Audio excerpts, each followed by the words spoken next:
질의하겠습니다. 여러모로 많이 힘드실 텐데 힘내시기 바랍니다.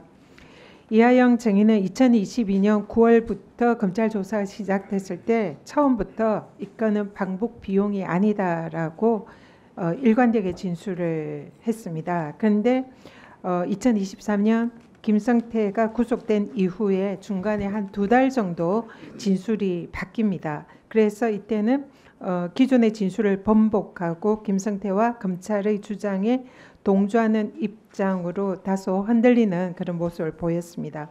그러다가 다시 원래의 방북 비용이 아니라는 입장으로 돌아와서 현재까지 이 진술을 일관성 있게 견지하고 있는 거죠. 이 입장. 그렇습니다. 네, 그러면 왜 우리 정인이 중간에 입장을 바꿨는지, 실체적 진실이 무엇인지 이걸 모든 국민들이 궁금해하고 있습니다. 그래서 제가 좀 질문을 드리겠습니다. 우리 이하영 정인이 검찰에서 김성태, 박용철 안부수와 정인이 함께 입맞추기 소위 진술 세미나를 했다. 그리고 연어 파티나 뭐 이런 게 있었다라고 말씀을 하셨는데요. 그러면 우리 정인이 검찰에서 정인에 대해서 이렇게 기존의 진술을 번복을 하기 위한 검찰에서 제시한 조건이 무엇이었습니까? 아까 그 정청래 위원장님이 쭉 물으신 그 내용 중에 많은 부분이 들어 있었는데요. 첫 번째 가장 중요한 것은 현재 제가 판결받았던 이 사건에 대해서 다툼이 있습니다. 카드를 누가 줬느냐 뭐 이런 문제들이 있었는데 그런 것들에 대해서 김성태, 방용철이 저에게 유리한 진술을 하도록 하겠다. 뭐 이런 것들을 포함해 가지고 그 당시 뭐 별건의 별건들 막 해갖고 지금 아까 말씀드린 것처럼 신명석 국장도 구속시키고 제 주변 인사들에 대해서 엄청난 압박을 하고 있을 때 그런 거 다 스톱시키겠다. 그리고 이재명에 대해서만 얘기를 해달라. 이재명에 대해서만 얘기하면 이재명이 주범이 되고 내가 종범이 돼서 그 당시 제가 거의 징역을 한 1년 가까이 막 되고 있을 텐데 구속기간 만기 내에 석방을 시켜주겠다. 이런 것들에 대한 제안이 있었습니다. 박상용 검사가 그런 제안을 조건을 제시를 했다는 그런 거죠? 그런 걸 하고 그 다음에 중간에 변호사들이 검찰 고위층에게 확인했다고 해가지고 그런 부분을 확인을 해주고 그리고 그럴 때 제 진술의 정도가 그냥 그런 그 쌍방울이 그렇게 한 정황 정도는 알고 있었다라고 하는 소위 정황론 정도면 된다 이런 제안을 받았기 때문에 제가 거기에 대해서 그 말하자면 속아 넘어간 거죠. 그래서 그런 검찰이 제시하는 그런 조건 그리고 진술 회유 압박 이후에 증인이 직접 그에 부합하는 진술을 하셨습니까? 어떤 진술을 했나요? 다시 한번 좀 무슨 뜻인지 잘 몰라듣겠습니다. 증인이 그 이후에 검찰의 회유 압박의 그 조건을 가지고 실제로 진술한 내용이 뭐냐는 거죠? 그래서 제가 처음에 얘기한 거는 아까 말씀드렸던 것처럼 쌍방울이 우리 경기도를 위해서 그렇게 자기네 비즈니스 차원에서 하면서 그래 우리 경기도를 위해서도 애를 썼다는 정황 정도는 알고 있었다. 뭐 이런 정도가 얘기됐었고요.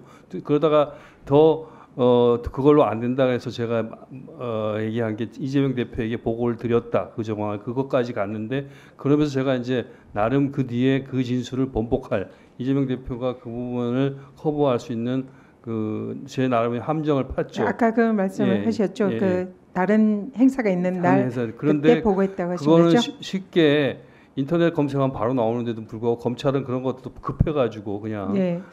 그러면 그런 진술을 하고 난 이후 검찰의 요청에 부응하는 진술을 하고 난 이후에 실제로 검찰이 그 전에 약속했던 조건이 성사된 것이 있나요? 그렇습니다. 어떤 건가요? 모든 그 제 주변 수사가 다 스톱됐었고요. 그 주변 인사에 대해서 구속영장 청구한다는 부분들이 다 스톱됐었고 그렇게 됐었습니다. 또 저에 대해서 별건 수사하는 것도 다 스톱됐었습니다. 그런데 제가 다시 진술을 번복했을 이후부터는 그 모든 것이 다시 다 살아나가지고 지금도 여기 재판받고 있고 제 주변 사람들이 기소돼갖고 재판받고 있고 그런 상황이 일어났습니다.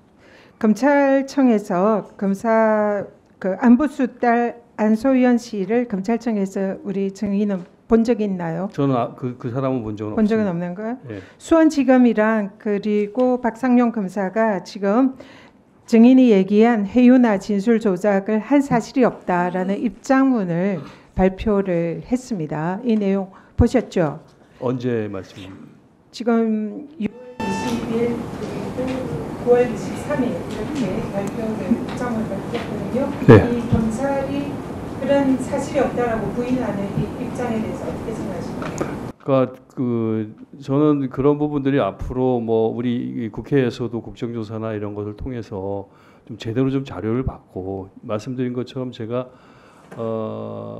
연어를 포함한 술자리를 한 날을 특정하기 위해서 저와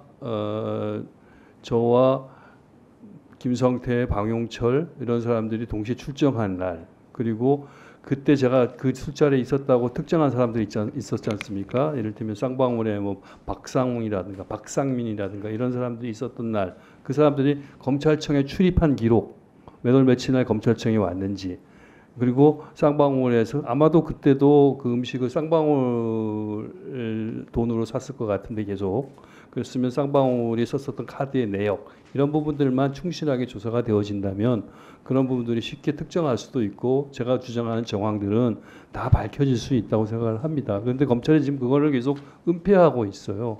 그러면서 그런 주장만을 하고 있는데 손바닥으로 하늘을 가리는 거라고 생각을 하고, 아까 의원님 말씀하신 것처럼 안부수 씨의 딸의 그 카카오톡 메시지를 저도 며칠 전에 제 재판에서 현출되는 걸 봤는데 그런 정황이 뭐 너무 적나라하게 나와 있더구만요. 제가 지금 이렇게 말씀드렸던 모든 것들이 거기 다 있습니다. 예를테면은 뭐 그런 딜을 안부수 씨가 자기 딸에게 내가 검찰하고 딜을 했어, 나 보석으로 내보내준대. 저도 똑같이 얘기 받았던 겁니다. 이분도 그런 얘기를 다 받았던 거고, 그 다음에 쌍방울 측에서 안부수 딸에게 뭐 집을 제공한다든가 그런 편의를 제공하고 금품을 제공하는 것도 저도 똑같이 제안 받았던 것이고, 안부수 씨 딸이 봤었던 것처럼 그때 많은 사람들이 쌍방울 직원들이 거의 다 모여 있었어, 그런 얘기들이 있었지 않습니까? 그것도 제가 다 목격했었던 그런 상황들이에요.